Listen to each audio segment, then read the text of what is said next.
हम देखेंगे topic ASOM। तो सबसे पहले मिडल ईयर डिजीज़ हम लोग यहाँ पे डिस्कस कर रहे हैं। Middle ear disease. तो सबसे पहले जो मिडल ईयर डिजीज़ में आता है, सबसे पहले आता है ASOM। तो ASOM का मतलब क्या होता है? Acute suppurative otitis media.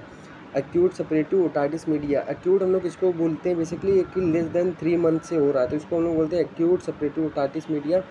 Acute का मतलब ये होगा, सपरेटिव का मतलब वहाँ पे क्या है? पस फॉर्मेशन है। ओटाइटिस मतलब इन्फ्लामेशन हो गया ईयर में, और मीडिया मतलब क्या हो गया? रिलेटेड टू मिडल ईयर, मतलब मिडल ईयर हो गया, मिडल ईयर क्लेफ्ट बोल सकते हैं इसको अपन, ये हो गया। तो सबसे पहले यहाँ पे बेसिकली होता क्या है कि जैसे मैं अगर ये डायग्राम ड्रॉ करूँ तो ये बेसिकली ये अपना यहाँ से होता है, ट्यूब खुलता है, ये ट्यूब खुलता है, इसका 1/3 बोनी होता है, 1/2 इसका कार्टिलेजियस पार्ट होता है इस सेशन ट्यूब का। और ये बेसिकली यहाँ पे क्या होता है, इसको मैं थोड़ा सा कि यहाँ पे कि ये वाला जो पार्ट है, इसमें क्या होता है? बेसिकली मेस्टॉइड वाला पार्ट है, मेस्टॉइड वाला। यहाँ पे मेस्टॉइड एयर सेल होते हैं और इसी में एयर सेल होते हैं। अगर इसी में फ्लूइड बढ़ जाता है तो इसको हम लोग बोलते हैं मेस्टॉइडाइटिस, इसमें इन्फ्लामेशन हो गया। उसके बाद ये जो होता है, ये वाला जो पार्ट होता है, ये है एडिटस एंट्रम, जो कि यहाँ पे ओपन करता है, ये वाला पार्ट हो गया। और ये वाला पार्ट क्या है? टिम्पैनम, ये टिम्पैनम वाला पार्ट है। तो ये हो गया। अब हम लोग को इसके बाद ईटियोलॉजी देखते हैं। तो ईटियोलॉजी में क्या क्या आता है ASOM की? तो ईटियोलॉजी में इसमें क्या क्या आएगा? सबसे पहले viral respiratory tract infection, upper respiratory tract infection, URTI। तो इसमें बेसिकली मतलब क्या होता है कि जो यूस्थीसियन ट्यूब होती है वो मिडल ईयर और नेजोफेरिंक्स से कनेक्टेड होती है, नेजोफेरिंक्स और मिडल ईयर को कनेक्ट करती है। तो कहीं पे भी वायरल इन्फेक्शन होगा अगर फेरिंग्स में, तो वो सीधे चले जाएगा किसमें? वो इफेक्ट सीधे मारेगा किसमें? मिडल ईयर में। तो ये हो गया। तो दूसरा रूट ऑफ इन्फेक्शन, अब क्या होता है? रूट ऑफ इन्फेक्शन क्या होता है? वायरल इन्फेक्शन या फिर सेकेंडरी बैक्टीरियल इन्फेक्शन हो सकता है। तो यहाँ पे रूट ऑफ इन्फेक्शन कहाँ से जाएगा? या तो यूस्थीसियन ट्यूब से चले जाएगा मिडल ईयर में, सेकंड मैंने बताया, या फिर TM परफोरेट कर गया हो वहाँ से चले जाएगा एक्सटर्नली, या फिर ब्लड बर्न, मतलब ब्लड से ही कहीं पे इन्फेक्शन आ गया मिडल ईयर में, तो वो हो सकता है। और यहाँ पे प्री डिस्पोजिंग फैक्टर क्या है? इसमें तो सबसे पहले रिकरेंट कोल्ड कफ, ये हो गया। दूसरा क्या है? Chronic nasal discharge, chronic nasal congestion, जिसको एलर्जिक वगैरह है तो उसमें कंजेशन ज़्यादा होता है, तो क्रोनिक नेज़ल कंजेशन, नेजोफेरिंक्स, और यहाँ पे हो गया नेज़ल इन्फेक्शन, जैसे साइनोसाइटिस हो गया। एडिनॉइड्स, तो एडिनॉइड बेसिकली क्या होता है? टॉन्सिल होता है, एडिनॉइड एक टॉन्सिल होता है अंदर की तरफ गले में, तो वो बेसिकली उसका जो है उसकी हाइपरट्रॉफी हो जाए तो वो भी दिक्कत दे देता है, ये हो गया। अब हम लोग आगे देखते हैं। तो सबसे पहले इसमें जो मोस्ट कॉमन ऑर्गेनिज्म होता है बच्चों में, चिल्ड्रेन में, जो बैक्टीरिया होता है स्ट्रेप्टोकोकस निमोनी होता है, और एक होता है हीमोफिलस इन्फ्लुएंजा। तो ये दो बहुत ही मेन होते हैं। उसके बाद क्लिनिकल फीचर्स अगर बताऊँ ओटाइटिस मीडिया को, इसके 4 पार्ट में डिवाइड है। सबसे पहले होता है stage of occlusion, stage of ET tube, मतलब यूस्थीसियन ट्यूब ओक्लूजन।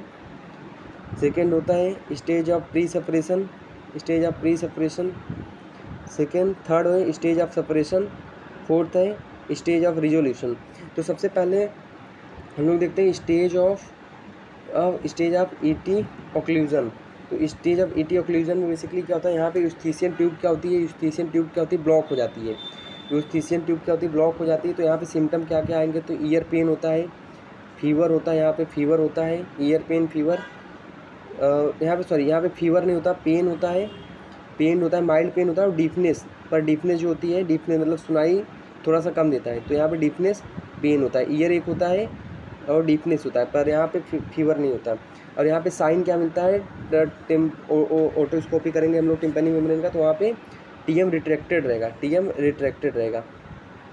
ये हो गया। सेकेंड हम लोग देखते हैं, second stage of pre separation. तो स्टेज ऑफ प्री सेपरेशन में बेसिकली क्या होता है? यहाँ पे क्या होता है? पायोजेनिक बैक्टीरिया होती है, वो क्या होती है? टिम्पैनिक म्यूकोजा जो होती है उसमें इन्वेजन करती है, और उसकी वजह से क्या होता है? वो कैसा इन्वेजन होता है? बेसिकली इन्वेजन करती है तो वहाँ से म्यूकस डिस्चार्ज होता है, तो वो सीरस म्यूकस टाइप का डिस्चार्ज वहाँ पे होता है, ये हो गया। तो उसके बाद हम लोग देखते हैं आगे तो यहाँ पे ईयर पेन होता है, ईयर पेन होता है, तो ईयर पेन यहाँ पे इंक्रीज हो जाएगा। और यहाँ पे डीपनेस जो होती है वो भी इंक्रीज हो जाती है। और यहाँ पे फीवर आता है, तो यहाँ पे फीवर प्लस में रहता है, प्लस इन द सेंस बोल सकते हैं 99 100 इसके पास फीवर रहता है। उसके बाद यहाँ पे साइन जो होता है कार्ट व्हील अपीयरेंस मिलता है, मतलब ये चक्के के जैसा यहाँ पे जो बैल का गाड़ी होती है, बैलगाड़ी होती है, उसके चक्के के जैसा अपीयरेंस मिलता है, तो कार्ट व्हील अपीयरेंस मिलता है। तो ये किस में मिलता है? प्री सेपरेशन स्टेज में। और थर्ड अपना हो गया स्टेज ऑफ सेपरेशन। तो यहाँ पे जो होते पस जो होता है वो यहाँ पे अपने को पिन पॉइंट पस मिलता है। यहाँ पे टीएम जो होता है बल्ज हो जाता है, टीएम बल्ज हो जाता है, और पिन पॉइंट पस मिलता है, येलो स्पॉट मिलता है। इसी को हम लोग क्या बोलते हैं? इसी को हम लोग बोलते हैं लाइट हाउस साइन। और इसमें क्या होता है? पेन इंक्रीज हो जाता है, इसमें फीवर इंक्रीज होता है और डीपनेस इंक्रीज हो जाती है इसमें। तो ये हो गया, ये हम लोग ने देख लिया। तो वहाँ पे सिक्रीशन हो जाता है, म्यूकस का सिक्रीशन हो सकता है। और सिक्रीशन कैसा होता है? म्यूकोपुरुलेंट नेचर का सिक्रीशन होता है। अब फोर्थ क्या आता है यहाँ पे? फोर्थ बेसिकली क्या होता है? Fourth stage of resolution. तो स्टेज ऑफ रिजोल्यूशन में क्या होता है यहाँ पे कि टीएम रप्चर हो जाता है, टीएम रप्चर हो जाता है। टीएम रप्चर होता है तो पस निकलता है, पस ड्रेनेज होता है। अब वो पस ड्रेनेज होता है तो ब्लड मिक्स पस आता है, ब्लड मिक्स पस आता है। और जैसे ब्लड मिक्स पस आ जाता है कान के बाहर से, तो उसमें ईयर पेन जो होता है वो रिलीफ हो जाता है। ये हो गया। और पिन हेड साइज का परफोरेशन होता है, पिन हेड साइज का परफोरेशन। अब इस स्टेज ऑफ कॉम्प्लिकेशन में आए तो यहाँ पे इन्फेक्शन ब्रेन में जा सकता है थ्रू ब्लड या फिर थ्रू डिजॉल्व बोन वगैरह, उसके थ्रू जा सकता है, डायरेक्ट जा सकता है। अब इसके बाद ट्रीटमेंट। तो यहाँ पे ट्रीटमेंट में सबसे पहले हम लोग एंटीबायोटिक सबसे पहले इन्वेस्टिगेशन हम लोग कराएंगे। तो पास जो आ रहा है उसका कल्चर और सेंसिटिव टेस्ट करा देते हैं, कल्चर और सेंसिटिव। दूसरा एक्सरे मस्टॉइड, मस्टॉइड में तो नहीं गया इन्फेक्शन, मस्टॉइडाइटिस तो नहीं उसको। थर्ड यहाँ पे क्योंकि अगर वहाँ पे इन्फ्लामेशन होगा तो वहाँ पे हाइजीनेस मिलेगा एक्सरे में, मस्टॉइड में। थर्ड इसमें हम लोग ट्रीटमेंट में एंटीबायोटिक देते हैं, अमॉक्सिक्लाइव हम लोग देते हैं 625 mg TDS हम लोग देते हैं 10 से 14 दिन के लिए। उसके बाद नेजल डिकंजेशन, मतलब उसको एलर्जी का, तो उसको हम लोग को इंप्रूव करना है। नेजल डिकंजेशन बहुत सारे ड्रॉप्स आते हैं, उसको हम लोग दे सकते हैं, जैसे एट्रोविन हो गया, ये सब दे सकते हैं, या फिर फ्लूटिकाजोन वगैरह दे सकते हैं, स्टेरॉइड वगैरह।